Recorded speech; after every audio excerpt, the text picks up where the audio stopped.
Para makatulong sa mga taong color vision deficient, isang prototype na may color detector at smart paint mixer ang binuo ng grade 11 students sa Batangas State University.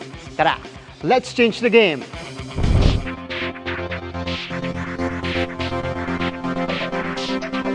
One out of 12 Filipino boys at isa sa 20 Filipino girls ang naitalang may color vision deficiency ayon sa pag-aaral noong 2017. Pero teka, ano ba ang color vision deficiency? Pag color deficient, di nakakakita ng certain shades ng kulay.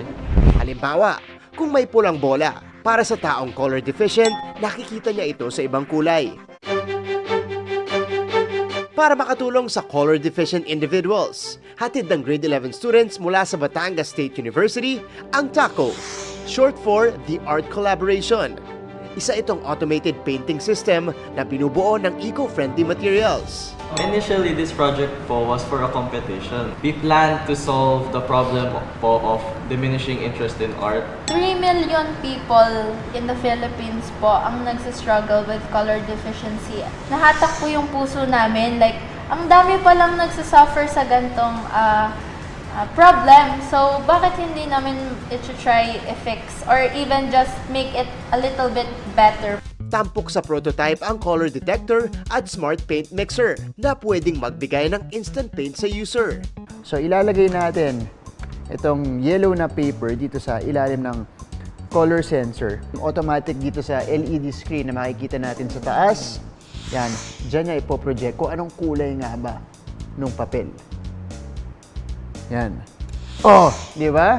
Wala pang isang segundo yon, na-detect na niya na kulay yellow yung papel. We needed to code every shade na na-detect po niya. You have to find the right ratio of each color to properly mix po para makuha niyo po yung desired color. Plano din po namin i-expand po yung kakayahan po ng color sensor para kunyari po yung specific shade po gusto po nila, ilalabas din po ng machine. So, ito yung back part nitong TACO. Rechargeable batteries yung nagpa-power dito sa ating machine. Tapos, kapag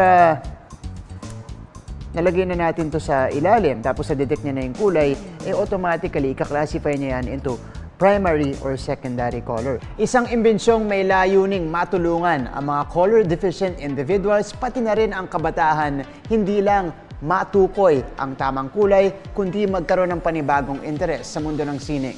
Para sa GMA Integrated News, ako si Martin Javier, changing the game!